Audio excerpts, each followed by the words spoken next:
Hello, traders. Gary Wagner with the Silver Forecast here. Approximately 11:15 in Honolulu, Hawaii on the last day of the month, March 31st. It is Thursday, and this is the Silver Forecast Daily Review. Silver is currently trading up approximately 15 cents higher, 37.64, call it. I did issue a recommendation this morning to enter from the long side. Traders who took the call should be in around 37.68, roughly 3 cents from here. This is a daily chart. It is in Henkin format.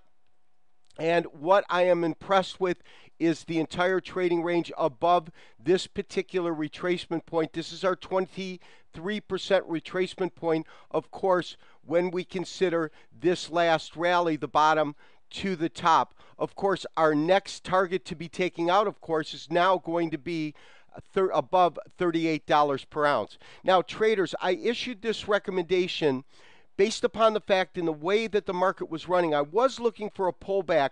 We didn't see that pullback. I also recommended that when we take this position, it should be a half position. And here's the reason why. I absolutely believe there will be a pullback at some point. There will be a point when we can dollar cost average this market at a better price. If by some slim chance there isn't, and I highly doubt that, then we at least have something on the books as this market carries itself to new record highs. Now, my sentiment right now is these metals are running, they're back within that impulse bullish stage, and we are going to see them move higher. We really don't have any real resistance in silver till about $38 per ounce. Now, when we look at our daily chart, daily in candlestick format, here's what I am finding kind of interesting today. And that is, of course, I believe that this channel line is so critical in terms of upper levels of support. This is that first failed area right in here. Of course, this is our current area where we failed last time.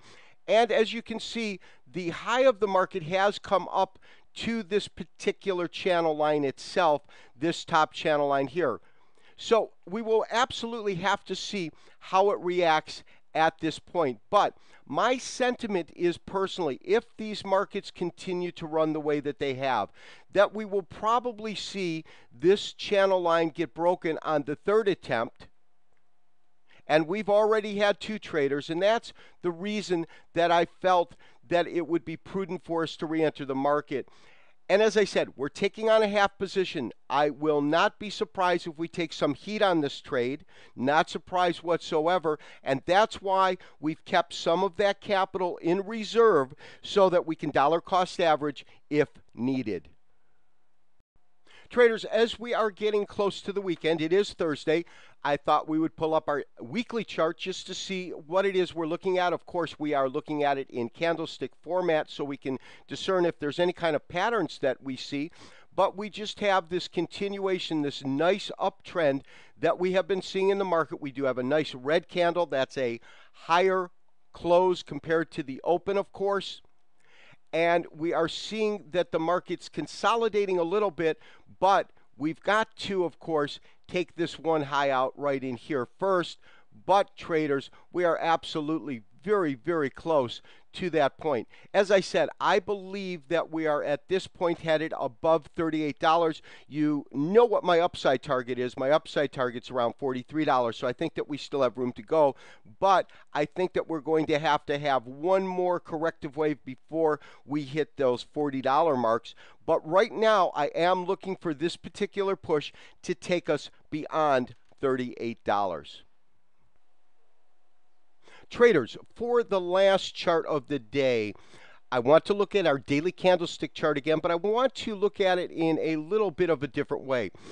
If we look at these lows here and these highs here and here, and all I'm simply going to do is match them up, what you see is as follows. And that is that this close that we have had, this current close right in here, is above that pennant formation. Elliott wave theorists call it a horizontal triangle. That's what R.N. Elliott used to call it. It's talking about the same name. A rose by any other name is still a rose and smells as sweet, so to speak. So these pennant formations, and these are the breakouts that we look for. In other words, as the market trades in a tightly consolidating area, what's going to happen is as that range begins to narrow, the energy builds, and what you'll typically get then is a break at the apex or pinnacle to or in the direction of the current trend itself, which we can all pretty easily say is up. This has been Gary Wagner wishing you, as always, good trading. We'll talk to you tomorrow for another daily review. Bye-bye.